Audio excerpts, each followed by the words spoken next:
My parents demanded I give my $500,000 cabin to my unemployed brother, so I hired security and banned my entire family.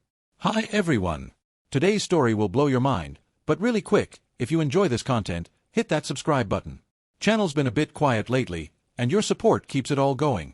Let's jump in. Original post. I never thought I'd be writing one of these posts, but here I am at 2 a.m., sitting in my cabin, with a glass of whiskey and a head full of disbelief at what my family has become. Or maybe what they always were, and I'm just now seeing it clearly. I'm Michael, 33M, and this story is about how my parents, Robert 61M, Patricia 59F, tried to guilt me into giving away the one thing I've worked my entire adult life to build, all for my younger brother Stephen, 26M, who has never worked a full month in his life. Let me paint you the full picture, because context matters here. I grew up in what looked like a normal middle-class family in Colorado. My parents were decent providers. Dad worked construction management. Mom was a part-time dental hygienist. We weren't rich, but we weren't poor. What we were, though I didn't realize it until much later, was a family with very clear favorites. Stephen came along when I was 7. From day one, he was the golden child. I don't mean that in a bitter, jealous way, it's just fact. While I was expected to maintain straight A's, Stephen's C's were celebrated. While I worked part-time jobs from age 14, Stephen got an allowance until he was 23. While I paid my way through state college with loans and night shifts at a warehouse, Stephen got his art degree fully funded by our parents at a private school. I'm not saying this to complain about ancient history. I'm saying it because it sets the stage for what happened next. When I was 25, fresh out of my MBA program and working 80-hour weeks at a consulting firm, I discovered this piece of land for sale about 3 hours from Denver. 20 acres of pine forest with a creek running through it, mountain views, and absolutely nothing else. The owner was desperate to sell, divorce situation, and I saw opportunity. I liquidated my tiny 401k, sold my car for a beater, moved into a studio apartment, and ate ramen for 8 months to scrape together the down payment. My parents thought I was insane. "Why would you buy empty land?" my mother asked. "That's not an investment, that's a burden." My father just shook his head and muttered about throwing money away. Stephen, 19 at the time and living at home, laughed and called it Michael's mud patch. But I had a vision. Every weekend for 3 years, I drove up to that land. I cleared sites by hand. I hauled materials. I learned construction from YouTube videos and library books. When I couldn't do something myself, I bartered consulting work for labor, helped a plumber with his business plan in exchange for running water lines, designed a marketing strategy for an electrician for wiring work. The first structure was just a shed with a cot. Then a small cabin. Then, as my career progressed and my income grew, I built my dream, a 2,400 square foot log home with floor-to-ceiling windows overlooking the valley, a wraparound deck, a separate guest house, and a workshop. Every beam, every stone in the fireplace, every board on the deck represented nights I didn't go out, vacations I didn't take, designer clothes I didn't buy. During those 8 years of building, my family visited exactly twice. The first time, when it was just the shed, they stayed 20 minutes before my mother complained about mosquitoes. The second time, when the main cabin was half finished, they came for a family weekend that ended after one night when Stephen complained the guest air mattress hurt his back. But now that it's complete, now that there's a full kitchen with granite countertops, 2 bathrooms with heated floors, Wi-Fi, a hot tub, and a game room, now it's the family cabin.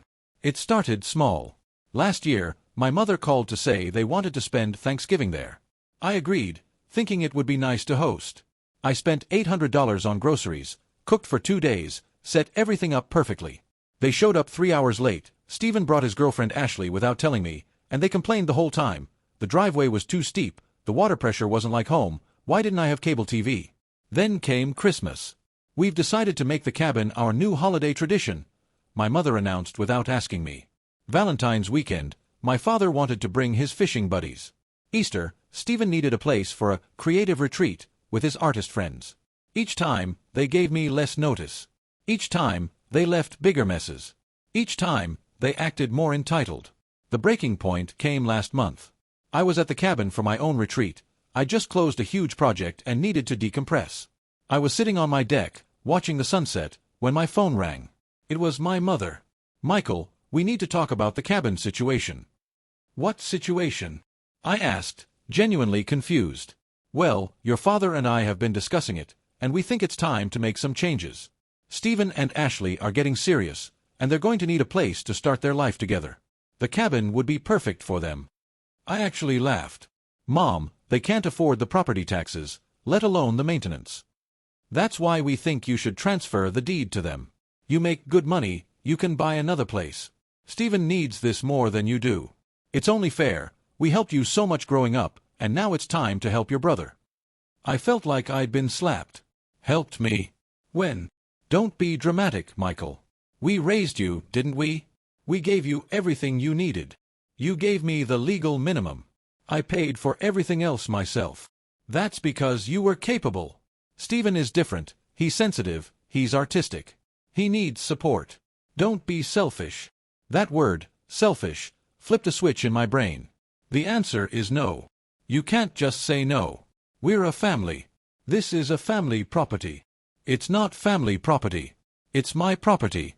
I bought it, I built it, I pay for it. My name is on the deed. Michael Robert Harrison, you will not speak to me that way. We'll discuss this when you've calmed down. She hung up. 20 minutes later, I got a text from Stephen. Thanks for being a dick about the cabin. Mom's crying. Then one from my father. Disappointed in you, son. Family helps family. That night, I made a decision. I was done being the family ATM and hotel. I was done being guilt-tripped and manipulated. It was time to establish boundaries with consequences. The next morning, I called a security company. Within a week, I had installed a full system. Cameras covering every angle, motion sensors, a gate with a keypad across the driveway, and signs clearly stating, private property, no trespassing. I changed all the locks, installed a smart lock system that I could control from my phone, and set up alerts for any movement on the property. Then I sent a message to the family group chat. Effective immediately, the cabin is no longer available for family use. This is my private property and workspace. Any attempts to access the property without my explicit permission will be considered trespassing and handled accordingly. The explosion was immediate. 17 missed calls from my mother. 12 from my father. Stephen sent a series of increasingly angry texts calling me every name in the book. My mother's sister, Susan, who I hadn't spoken to in 2 years, suddenly called to tell me I was breaking my mother's heart. I turned off my phone and spent the weekend in peaceful silence, sitting by my fireplace, reading books I'd bought 3 years ago but never had time to open. Update 1, 2 weeks later. Well, they tested me. I knew they would, but I didn't expect it to be so soon or so dramatic. Last weekend, I was at home in Denver when I got an alert on my phone. Motion detected at the front gate. I opened the camera app to see my parents' SUV at the gate, with my father punching random numbers into the keypad. My mother was in the passenger seat, and I could see Stephen and Ashley in the back. I called the local sheriff's office. I'd already given them a heads up about the situation, and asked them to send someone out. Then I called my father's cell. Dad, you need to leave. You're on camera trespassing. Don't be ridiculous, Michael. We're family. Open the gate. No. I was very clear. The cabin is off limits. Your mother wants to show Ashley the guest house. They're thinking about their wedding. Then they can look at wedding venues that are actually available to them. Leave now, or I'll have you removed. He laughed. Actually laughed. You wouldn't dare. 20 minutes later, he wasn't laughing anymore. The sheriff's deputy was very professional, explained that yes, I had every right to deny access to my property, and that if they didn't leave immediately, they could be arrested for trespassing. The look on my mother's face when the deputy said, arrested, was something I'll never forget, a mixture of shock, rage, and disbelief. That night, the family phone tree activated. I received calls from cousins I hadn't spoken to in years, all with the same message: how could you have your parents almost arrested? The narrative had already been spun. I was the villain who called the cops on his elderly parents, not the property owner defending his boundaries against entitled trespassers. My Aunt Susan left a voicemail that really stood out. Your mother is devastated, Michael. She can't stop crying. She says she doesn't even recognize you anymore. That cabin has changed you. Money has changed you. You've forgotten where you came from. I texted back, I haven't forgotten where I came from.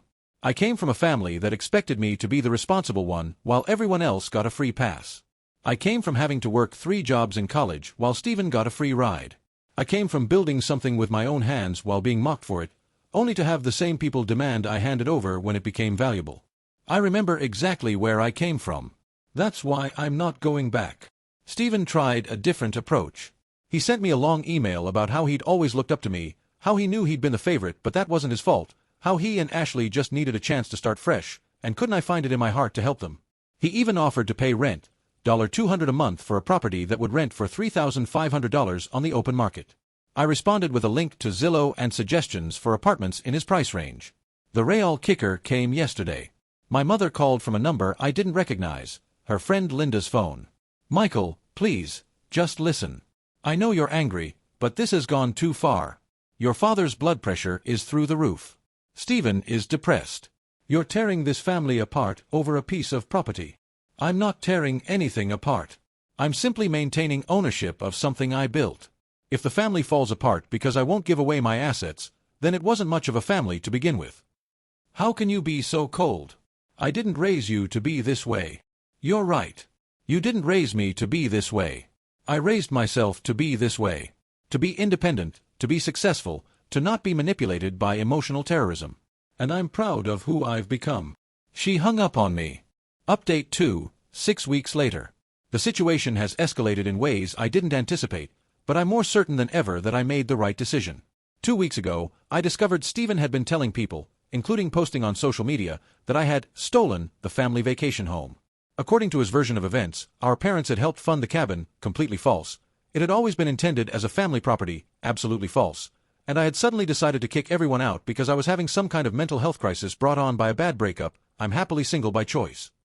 I didn't respond publicly, but I did send Stephen a cease and desist letter from my attorney, along with copies of every single receipt, bank statement, and legal document showing that I was the sole purchaser and owner of the property. I also included screenshots of the 2 text messages, total, that our parents had sent about the cabin during the 8 years I was building it. One said, "Hope you're being safe with all that construction." The other said, "Don't forget to pay your property taxes." Stephen blocked me on everything after that. But the real drama came last weekend. I was actually at the cabin, enjoying a rare peaceful Saturday, when I got an alert from my cameras. But this time, it wasn't at the front gate. Someone was at the back of the property, near the creek. I pulled up the feed to see my father, Stephen, and 3 men I didn't recognize walking along the property line. They were carrying surveying equipment. My blood went cold. I immediately called my attorney, then the sheriff's office, then drove down to confront them. "What the hell are you doing on my property?" My father tried to look authoritative. "We're having the property lines verified. Stephen's been doing research, and he thinks there might be an issue with the original survey." One of the men, clearly uncomfortable, started to speak. "Sir, we were hired to—" "You were hired to trespass on private property," I interrupted. "I'm the owner, and I didn't authorize any survey. You need to leave immediately, or I'll have you arrested and sue your company." The surveyors packed up and left immediately. My father and Stephen tried to argue, but I pulled out my phone and started recording. "This is your final warning," I said, making sure the camera captured both of them. "If you step foot on this property again, for any reason, I will file a restraining order and press charges for harassment and trespassing. I have 8 years of documentation, security footage of multiple trespass attempts, and a paper trail of your attempts to fraudulently claim ownership of my property. Test me again, and I'll use all of it." Stephen sneered. "You'd really take your own family to court? You're trying to steal my property. You're not acting like family, so why should I treat you like family?" They left, but not before my father said something that's been echoing in my head. "You might have won this, but you've lost everything that matters. When we're gone, you'll have no one but that cold cabin to keep you company." The thing is, he's wrong.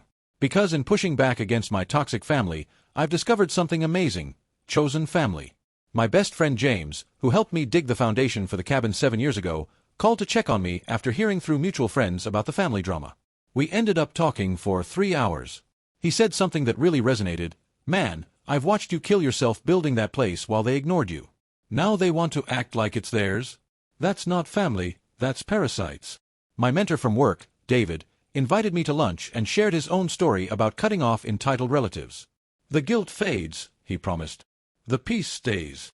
Even my neighbor at the cabin, an older woman named Barbara who lives about a mile down the road, stopped by with a casserole and said, "I heard you've been having some trouble with trespassers. Just want you to know, I've got your back. Family isn't always blood, honey." Update 3, 3 months later. It's been 3 months since the surveyor incident, and I'm writing this from my deck, watching the sun set over the mountains. But I'm not alone. James is here with his wife Jennifer and their 2 kids.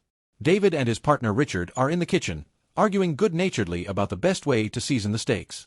Barbara is teaching Jennifer's daughter Emily how to identify different bird calls. My colleague Sarah and her husband Mark are due to arrive any minute for what's become our monthly, chosen family weekend. The transformation has been remarkable. What was once a place of stress and conflict has become a genuine sanctuary, not just for me, but for the people who actually care about me. But let me back up and tell you what's happened with my biological family in these 3 months. After the surveyor incident, they went silent for about 3 weeks. I thought maybe, finally, they'd gotten the message. Then I got a call from my lawyer. My parents had actually consulted an attorney about forcing a sale of the cabin, claiming that since it was a family asset, they should have some say in its disposition. Their lawyer, apparently, laughed them out of his office when they couldn't provide a single shred of evidence that they'd contributed anything to the property. Stephen tried one last manipulation. He sent me a letter, an actual, physical letter, with photos from our childhood.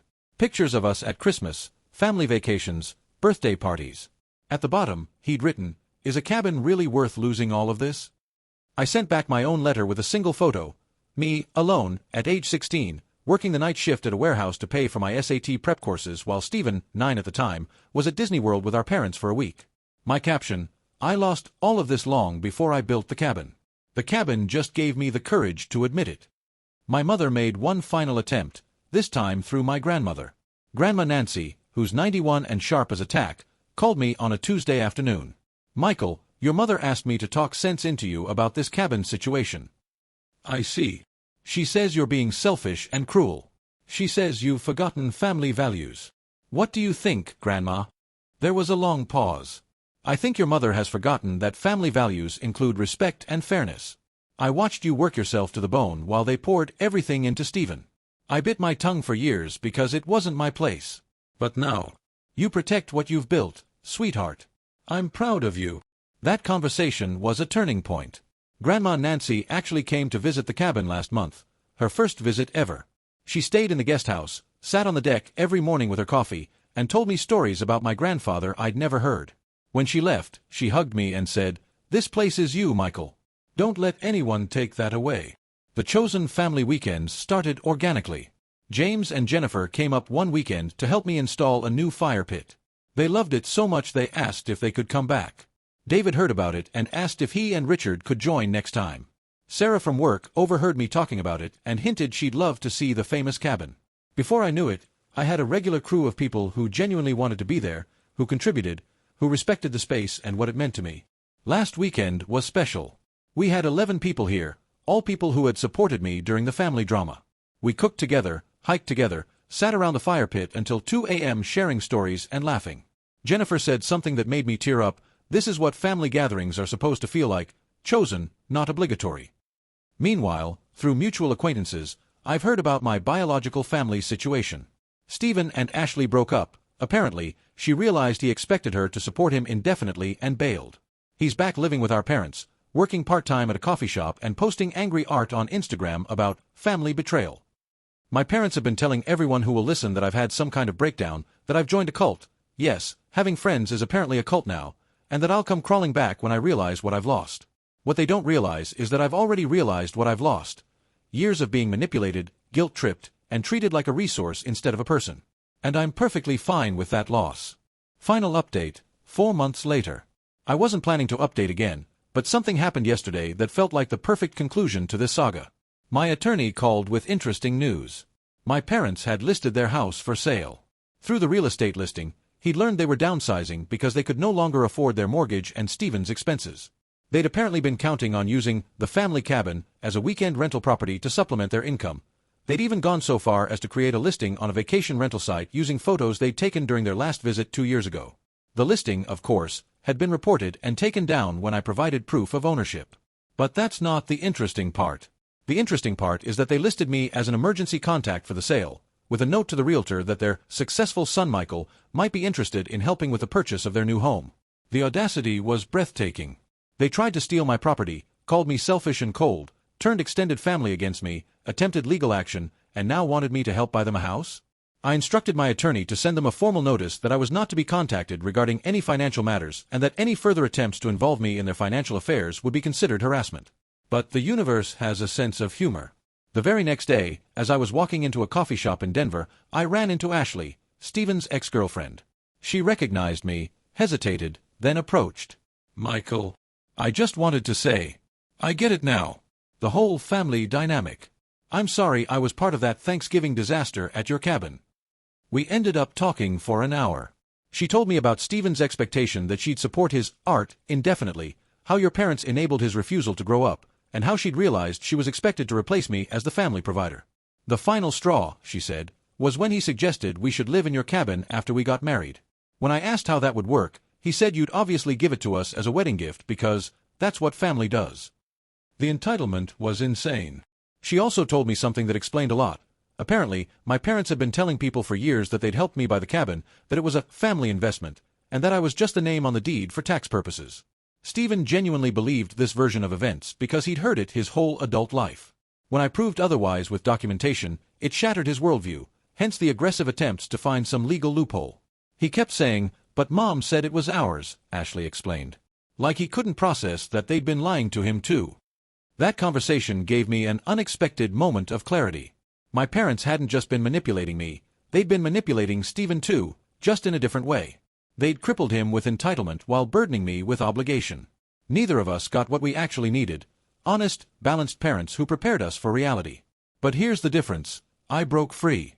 I built something real, not just the cabin, but a life of my own making. Stephen is still trapped in the fiction they created, unable to distinguish between what he's been promised and what he's actually earned. Last night, I hosted a dinner at the cabin for my chosen family. We celebrated Sarah's promotion, James and Jennifer's anniversary, and Barbara's 75th birthday. As we sat around the table I built with my own hands, in the home I created from nothing, surrounded by people who love me for who I am and not what I can provide, I realized something profound. My father was wrong. I haven't lost everything that matters. I've gained everything that matters. I've gained self-respect, genuine relationships, and peace. The cabin isn't keeping me company. It's hosting the life I always wanted but never knew I could have. As for my biological family, I heard through Grandma Nancy that they're planning to rent a small condo in a cheaper suburb. Stephen is furious about having to share a bathroom. My parents are bitter about downsizing. They still tell anyone who'll listen about their selfish son who stole the family cabin. But I don't care anymore. I'm too busy living my life to worry about the fiction they're selling. Tonight, I'm sitting by the fire pit, stars brilliant overhead, the sound of the creek in the background, my phone silent, my heart full. James and his family are coming up tomorrow to help me build a greenhouse. David and Richard are planning a summer solstice party here. Barbara is teaching me to can preserves from the wild berries on the property. This isn't the family I was born into, but it's the family I chose. And ultimately, that's the best revenge of all. Not anger, not retaliation, but simply living well, surrounded by people who appreciate what you've built and who you've become. The cabin was never about property. It was about having something that was truly, unquestionably mine. And now, finally, it is, not just legally, but emotionally and spiritually. It's my sanctuary, my achievement, my choice who enters and who doesn't. And for the first time in my 33 years, I'm at peace with that power. Epilogue, posted in comments. Since many of you have asked for a final update, here's where things stand 6 months later. My parents did reach out once more, through a cousin, asking if I'd consider a mediation session with a family counselor. I declined. Some bridges, once burned, provide better light than passage. Stephen started a GoFundMe to buy his own cabin. It raised $247, mostly from our mother's church friends. He was asking for $50,000. The comment section was brutal but educational. Apparently, I wasn't the only one tired of his entitlement. Grandma Nancy has become a regular at the cabin. She's teaching me to garden, and we're planning to build raised beds next spring. She told me last week, "You know, Michael, sometimes the best gift parents can give their children is a reason to become independent. Yours just didn't mean to give you that gift." The security system remains active, but I haven't had a single alert in 4 months. It seems they've finally accepted that the cabin, and I, are no longer available for exploitation. My chosen family continues to grow.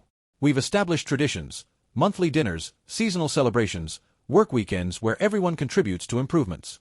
The cabin has become what I always dreamed it would be, a place of joy, peace, and genuine connection.